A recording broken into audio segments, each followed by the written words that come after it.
Title: Redemption Acres. I returned home from military deployment overseas to find a stunning sight. 83 luxury condominiums standing where open land once spread wide, peaceful and untouched. The land was mine, a 5-acre plot passed down from my grandfather, a sacred piece of earth that held my childhood memories and my future dreams. Now, polished windows gleamed where pine trees once swayed. My name is Zachary Cole, and I had just served 18 months overseas. This land was all I had left of my grandfather, Samuel Cole. As I stood, gripping the deed and the original property map, disbelief turned into something deeper, a promise of justice. "Excuse me, sir, can I help you?" a security guard asked, his posture rigid with suspicion. "Yes," I replied, my voice steady despite the storm rising inside me. "You can tell me why there are buildings on my property." The guard radioed someone as I waited. Moments later, a black SUV glided to a halt. Out stepped a tall woman in a tailored blazer, her demeanor cold and calculated. "I'm Veronica Langston, president of the Greenwood Vista Homeowners Association," she said, extending a hand. "And you are?" "Zachary Cole, owner of this land." She hesitated, then withdrew her hand. Her smile didn't reach her eyes. "There must be some mistake. This development has been in progress for over a year. All the proper procedures were followed." "No mistake," I replied, pulling up photos of the untouched land before my deployment. "This is my grandfather's property. I have the deed." Veronica's expression faltered. "Perhaps we should continue this conversation in my office." On the way, a resident stopped her. "Veronica, my sprinklers still aren't working. Maintenance keeps ignoring me." The woman noticed me and frowned. "Who's this?" "Just a minor property matter," Veronica said quickly. Mr. Cole was just leaving. Inside her office, she presented papers claiming rezoning approval and sales documents. I flipped through them and froze. My signature appeared on several key pages, except I never signed them. "This isn't my signature." Veronica sighed. "Mr. Cole, we sent multiple notices. When we received signed approval, we proceeded legally. I was deployed overseas. I received nothing and never signed this." She leaned forward, voice laced with urgency. "There are 83 families here. Children, elderly. What do you expect to happen?" My phone buzzed. A text from my business partner. "Welcome home, boss. New demolition contracts need your signature." She glimpsed the message and went pale. "Precision Demolition Services? You're in demolition?" "Yes. And I don't appreciate finding my property demolished and rebuilt without permission." "Be reasonable." "I'm going to be extremely reasonable. My lawyer will contact yours.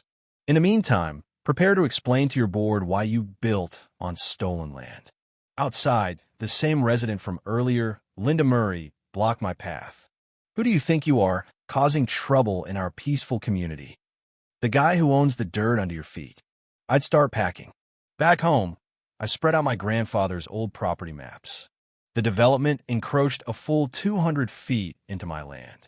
I called my Army buddy and lawyer, Tyler Greaves. They forged my signature while I was on deployment. That's federal fraud. The Service Members Civil Relief Act will back you up. I'll file an injunction first thing tomorrow. The next morning, I visited the county records office. The clerk, Margaret Fields, remembered my grandfather. "Such a shame," she said. "Everyone knows about Greenwood Vista, but no one speaks against the Langstons." She photocopied the original deeds and slipped me a note, called Daniel Mercer at the planning department. "He's been waiting for this." Later that day, while photographing the property line markers that had clearly been moved, a woman tapped on my truck window.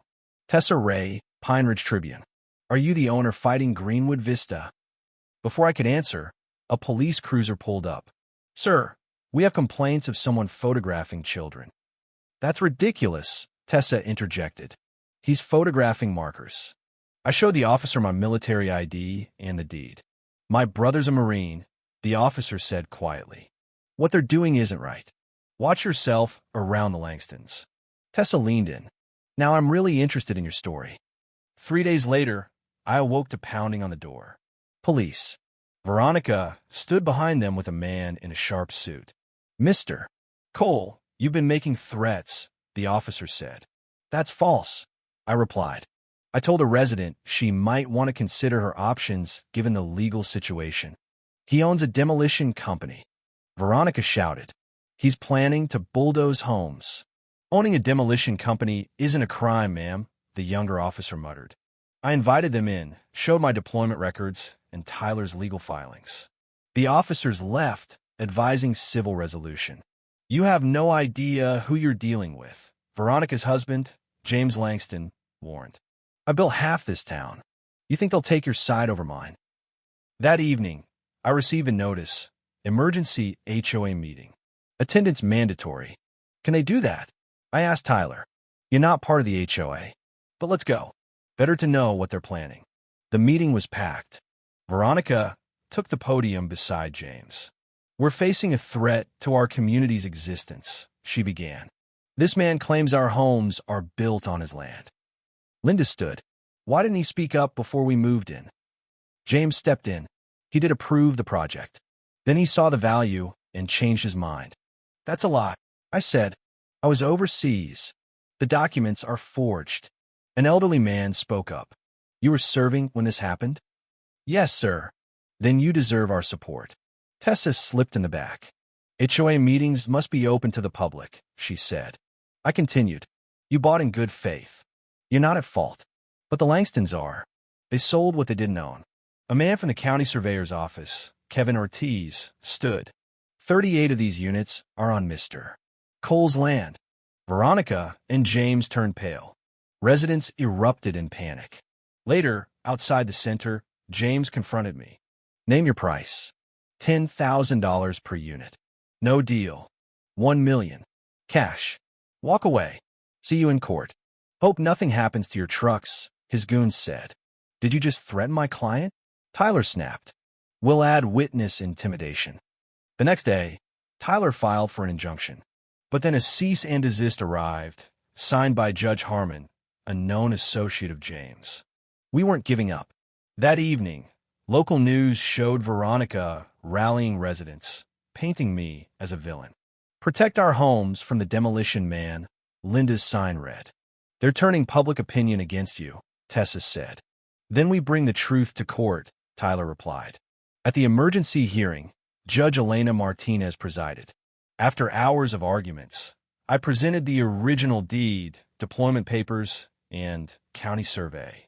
"These signatures don't match," Judge Martinez said. Veronica rose to object. "Sit down," the judge ordered. Injunction granted. No construction until further review. Tessa pulled me aside. Security footage. James swapped property records at County Hall. A few days later, my ex-wife Rachel, a former legal assistant, confessed. She had accepted payments from Walsh Development under her maiden name. She had given him access to my property documents. "They told me it was just paperwork," she cried. "It cost me everything, Rachel." But Rachel turned witness. With her help and Tessa's footage, the FBI arrested James and Veronica Langston. When residents gathered that evening, I made an offer. "Buy your units legally at half price. Veterans get another 25% off. I won't demolish your homes. I'll honor my grandfather by building a better community." They cheered. Linda approached, eyes misty. "I misjudged you. Easy mistake. Most demolition guys aren't known for building neighborhoods." Weeks later, as bulldozers cleared space for a new park and playground, Tessa asked, "You gave up millions. Why?" "Because money isn't everything. Legacy is." And as lights flickered on across homes that now legally belonged to their owners, I finally felt peace. But neither Tessa nor I knew that James Langston had made one final move before his arrest. A move that would test our new beginning. But that's a story for another day.